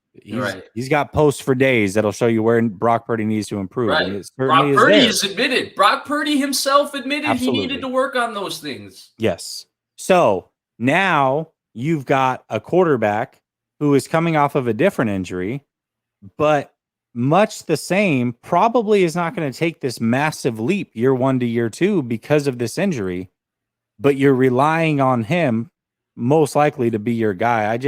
It seems like the same mistakes. I think there is a distinction here, though. Okay. I don't know if they expect Purdy to take a leap. No. You think they're just fine with him being exactly who he was? I think they expect him to take a leap in terms of like, hey, you've played 8 games and now you're going to have a whole offseason again with the offense. So like mentally, you should just be sharper than you were a year before just by playing and all of that, like just a natural leap that way. But I don't know if they expect I don't know if they expect like a shift in, we want you to come back faster, or we want you to come back 20 pounds heavier so we can run you like 13 times a game. Like look at Drake Jackson. He's had to make a shift in his body. I don't know if that's necessarily there for Purdy. It's just get yourself healthy, which I guess is a shift too, right? Mindset in terms of the trauma of returning from injury. But I do think there is a distinction there. And I in general, I sometimes wonder, like, what were the expectations with Lance? Like, what were they? Because, like, I feel like a lot of us felt like there was going to be growing pains with Lance regardless. Like, you and I had differing opinions of him on how we felt about his upside and the outlook of him before the draft, but we had similar analysis, right? We just had differing conclusions, but both of our similar analysis included there's going to be growing pains for the guy. It happens naturally with every quarterback. And for whatever reason, it feel like the Niners accounted for that, but necessarily didn't want to be committed to that. And the reason I say that is not because of the injury, Jesse. It's because of the return of Jimmy Garoppolo when it happened at that point last year. Yeah. I mean, I think Kyle Shanahan and this team, to me, fell in love with the Patrick Mahomes model of Yeah, sitting him for a year because they loved the results of what Patrick Mahomes was. They didn't necessarily want to go through the growing pains. It's like I always try to like equate it to a real life thing. People really want to lose weight. Okay. hmm They really love the idea of losing 30 pounds. What they don't love is the idea of exercising and changing their diet right, and right, doing all right, the things that it takes to lose those 30 pounds. They can right, imagine all the clothes that they would buy and right, what they would right. look like and Exactly. how their face would change and all these great things. What they're not accounting for is how hard they're going to have to work to get there. And when they start that path, they're like, okay, yeah, I'm motivated. I'm motivated. I'm motivated. Oh, guess what? I worked late tonight. Gonna skip the gym and eat ice cream. Like that's what they did with Trey Lance. It's like, okay, yeah, we see it. All right, tons of talent. We saw the leap from the Arizona game to the Texans Right, game. right, right. We love it. We love it. We love it. Oh, we worked late and got to eat ice cream. That's the finger injury. You know what? Screw it. We're out. we're good to go here. The leap's It not there. Oh, he hurt his ankle. That sucks too. We're moving on. Like that's the it's way int- that I see it. it's interesting that you bring up Mahomes because I do feel like in some ways it was simply just an application of let's take the best model for a young quarterback that we have seen used, and that was the Mahomes Alex Smith model, recreate it with the most talented prospect in the draft, which is Trey Lance, and see if it just works for us. And I think in some ways, if we speculate that, it shows a lot of arrogance on their part that they felt like process is what made Patrick Mahomes rather than genuine individual otherworldly one of one talent. And I can't imagine that they're that stupid. I can't. They're paid millions of dollars to do this. They're definitely, well, I'd like to imagine, especially with the success that they've had, that they're not that stupid. But I do think when you listen, and there's always a quote that stuck out to me, and I think I've mentioned it to you a couple of times. It's the Jimmy Ward quote, the moment Brock Purdy came in against Miami, right? And he went on and on about how Brock Purdy was manifesting this, making it happen in scout team. And he was throwing it in scout team. He was throwing it on time. He was really working on his game, working on his timing. He didn't mind if there was a pick and all of that. And Jimmy Ward went on to say, one thing that I thought was very, very interesting in that, which was that Brock Purdy is not a first round pick. So he knows he's not going to get chances. So he can't just come in and screw around in scout team. Like he has to come in and really work on his game. Otherwise, he might not get that next chance. And we do know about the sit down conversation that Fred Warner had with Trey Lance, which was a similar conversation presented to us very differently, right? It was presented to us as a positive, but the outline of the conversation was very similar to what Jimmy Ward described as Purdy. And when Jimmy Ward said, well, he's not a first round pick, I immediately took it as, well, he's also talking about perhaps what Trey maybe didn't do. But when I look at how Trey seems to be so diligent and determined in finding avenues to improve himself every offseason, I wonder if it was just a lack of guidance on what he was supposed to be doing in those scout team practices. And then I think there's also a psychological aspect to it. Now we're really speculating deep, but I think there is a psychological aspect of, well, Trey Lance needs to take over this team, right? He needs guys like Fred Warner and Nick Bosa to respect him as the guy. And he might feel like, well, if I throw 3 interceptions in scout team to work on my game, well, how am I supposed to convince those guys that I'm the guy over Jimmy Garoppolo? So that might naturally make him a little bit more conservative. I don't know. I'm getting very deep into speculating about what this guy That's thinks and good. what this guy thinks. But I do think there's an aspect to this when we're talking about the model that they followed, what actually has gone on with his development. Of course, there's the injuries that, I don't necessarily think can be blamed on anybody. They're just an unfortunate part of this reality. But when we talk about, well, Mahomes and they did this and they did that, clearly whatever they wanted to do from year 1 to year 2, I don't know if that necessarily happened. Because if that did happen, Jesse, even with this injury with Brock Purdy hurt, Sam Darnold would not be here. That's what I know for sure. If they felt like Trey Lance was exactly where they wanted him to be, and the only thing that prevented us from all seeing it was that he got hurt, I don't think they would be like, hey, Sam Darnold, 30 minutes into legal tampering period, let's give you $11 million incentive deal, because they'd be like, nah, screw that. All right, Brock's hurt. Well, we have Trey, who's going to have a huge season, so we'll just run it with Trey until Brock comes back, and we'll deal with that problem of having two great young quarterbacks when we have to deal with it. Instead, they added a third one that they allegedly love and think is great as well to the equation, which means they probably don't love that other one as much as they originally told us they did when they gave up that much to acquire him. Or they don't love his injury history, which they've talked about multiple times. It's just he's got to stay healthy. Absolutely. He's got to stay healthy. Absolutely. So they probably don't feel comfortable relying on that. Do you remember when, I mean, since we're going all the way back, remember when Fred Warner brought that up and how he brought that up, though? Mm-hmm. It was completely unprovoked. He wasn't even asked about Trey Lance. Out of nowhere, in a regular like Wednesday press conference, he's like, oh, yeah, well, by the way, Trey Lance has been dicing us up in practice. Right. And then it went on to talk about, you know, the conversation that they had and all those other things. And I find that interesting. Man, I really feel maybe my result is off of what I thought Trey Lance would be. And there's a multiple different reasons as to. We can't say that yet. We can't. We can't. Yeah. That's why I say maybe it's off. And maybe if it is off, it's because of the development or him. Who knows? But one thing that I really feel like I've had a great pulse on Trey Lance. And I remember in Spaces, this was a year and a half ago, I was talking with Crocker. And he and I had a major disagreement on Trey Lance. And one thing I had said about Trey Lance before that moment was the biggest gripe that I had of Trey Lance coming out of college was, even though he had a gunslinger skill set, he had a game manager mindset. Exactly. He didn't take enough risks.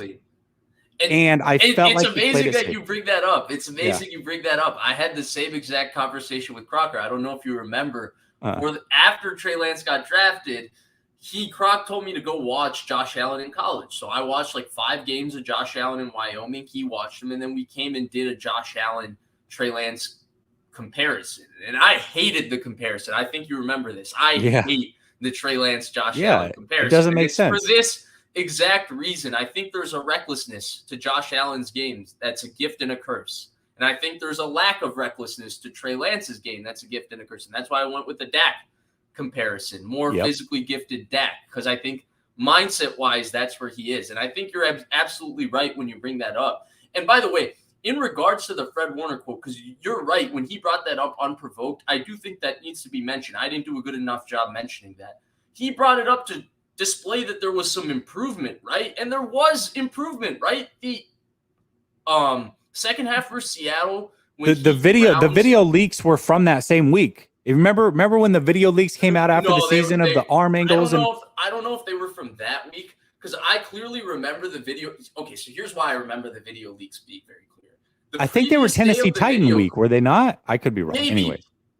All I know is the previous couple days before the video leaks, I did a show with Grant on Mondays with Vish, and I talked about how it was this topic, right? Trey Lance, Josh Allen, this entire thing, and I was talking about playing off schedule. And one of my biggest gripes when people talk about off schedule play is I think they assign it to an archetype of quarterback rather than assigning it as a skill set, right? Mm-hmm. So you look at Brock Purdy, he doesn't fit the typical profile of what you look at as a guy that plays off schedule a lot. But that's a lot of his magic. He's got a knack for it. He has an instinct for it. He gets out of the pocket. He just has a feel for where the line of scrimmage is to make a guy miss, throw the ball, and all of that. And then you look at Justin Fields, right?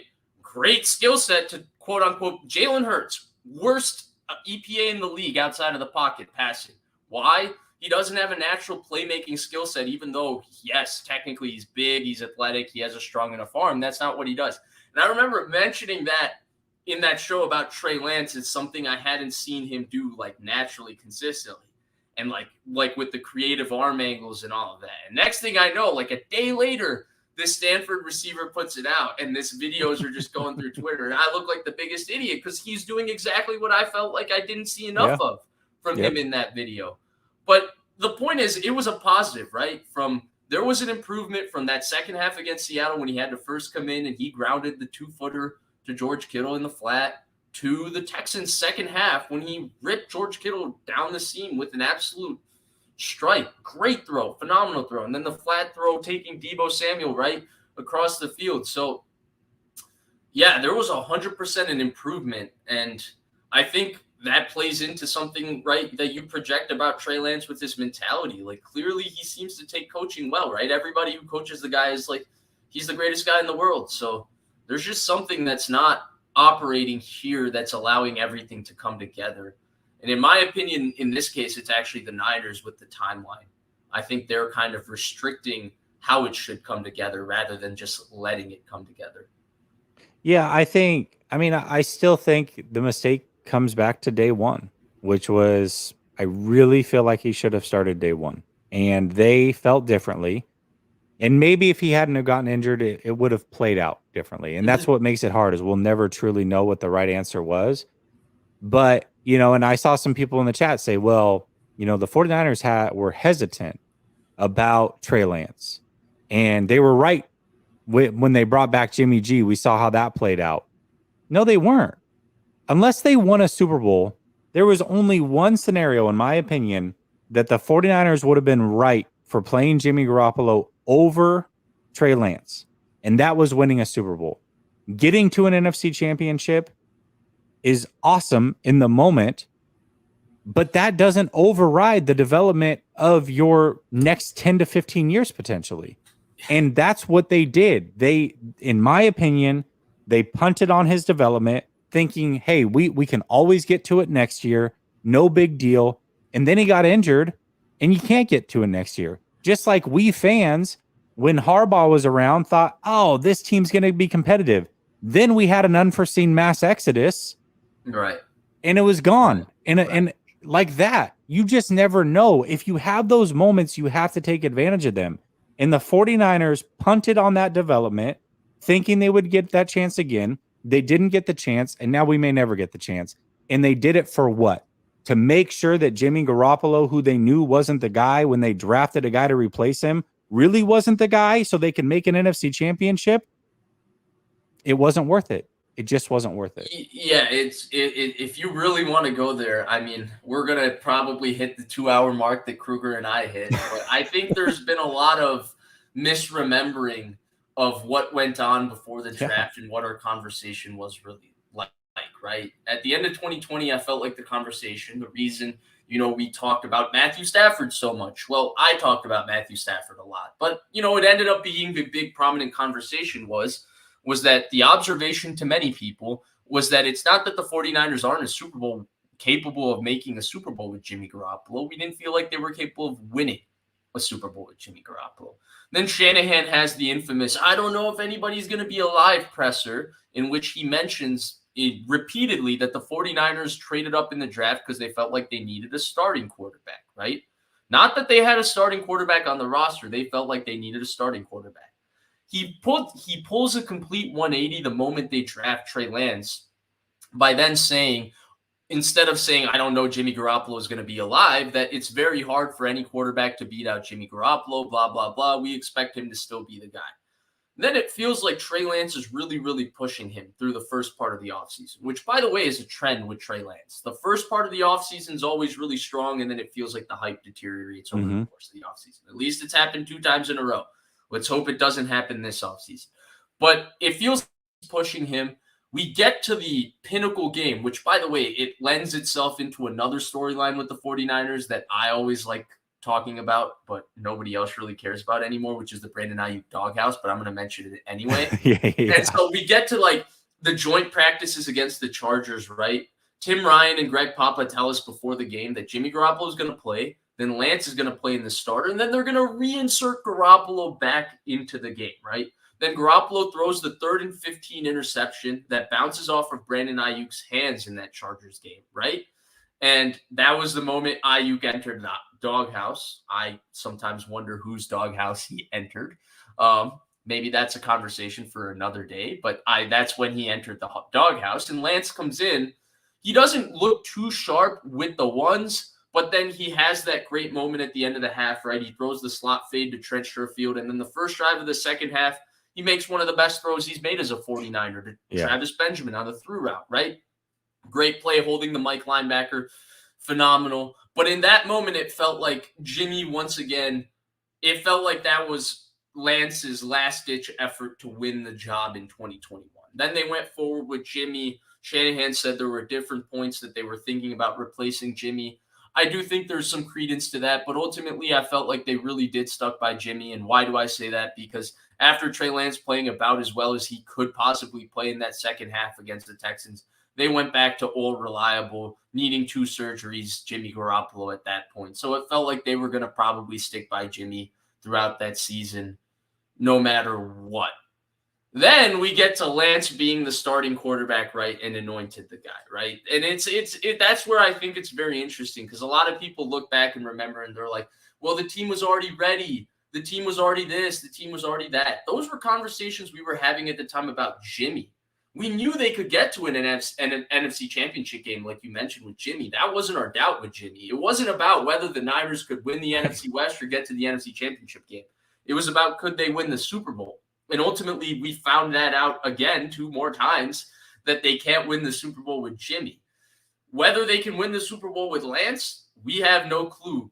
But we never even got to find that process out. And, we may never get to. And I think that's where the conversation kind of shifts. And I do think a lot of people remember convenient aspects of this conversation. But the reality of it is that the conversation started with getting Stafford or Watson, not with trading up in the draft. And so the Niners were looking for a quarterback that could, win them a Super Bowl, rather than just looking to get to this cheaper outlook just because they had to pay the rest of the roster. I do think that became a part of the entire process, but I don't think that was the original plan. I think the original plan was to find an upgrade at the quarterback position.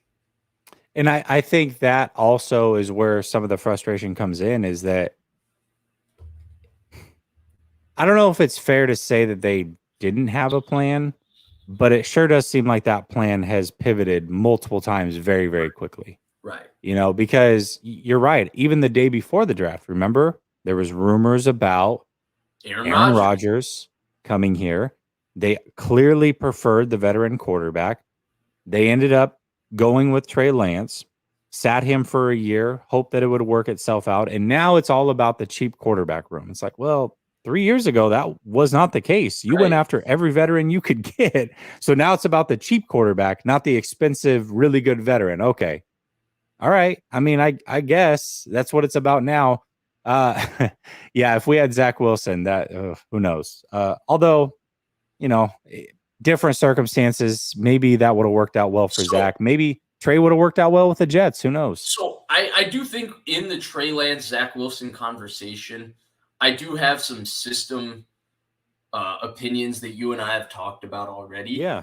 But I do think the most underrated aspect is the jump that both those guys had to make, from Trey Lance, from growing up in Marshall, Minnesota, to being the quarterback at FCS, Fargo, North Dakota, for North Dakota State, to being the guy for the San Francisco 49ers when they're good, right?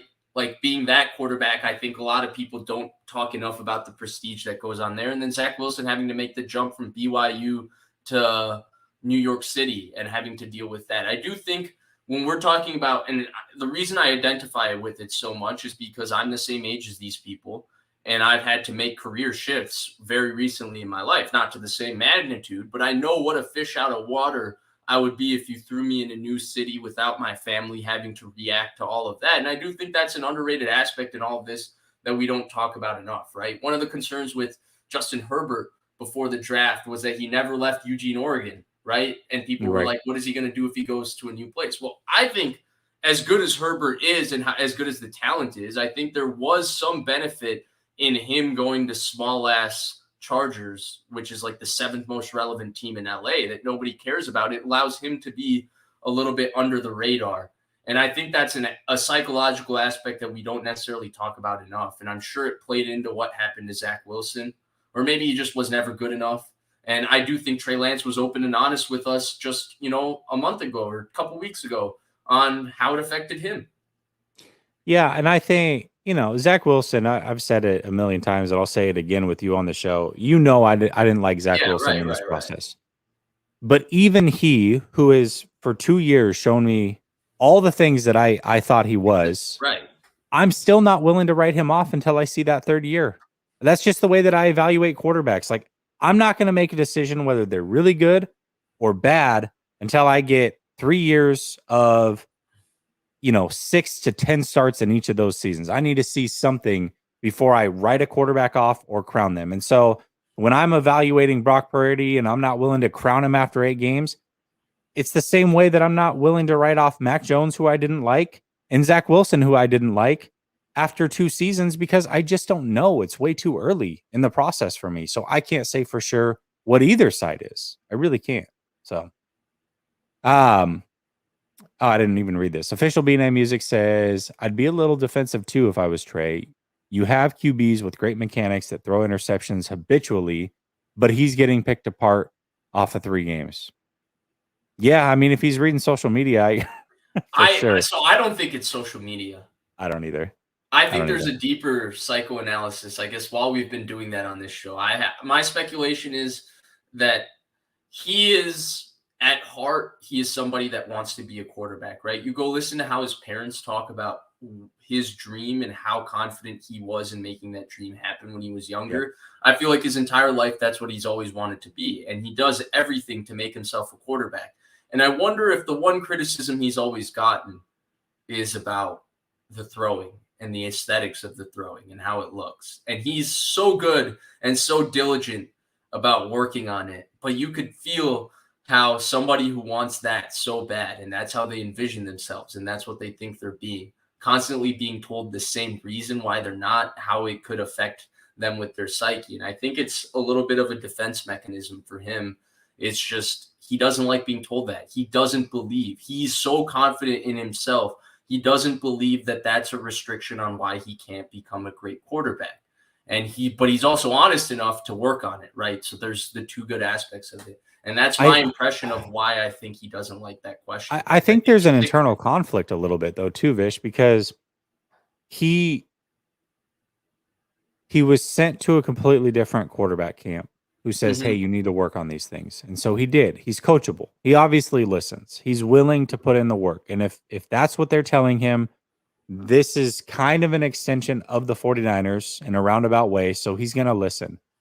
But the vibe I get from Quincy Avery and Coach McAvoy and those guys was they didn't really want to change what Trey Lance was doing. They just wanted him to perfect what he was doing. Exactly. And replicate it and be efficient with it. And so he had spent all this time being told one thing from people that he respects, that it got him through this process, saying, hey, what you're doing is fine. We just got to repeat that and replicate it. You're obviously successful with it. Look at what you did in college.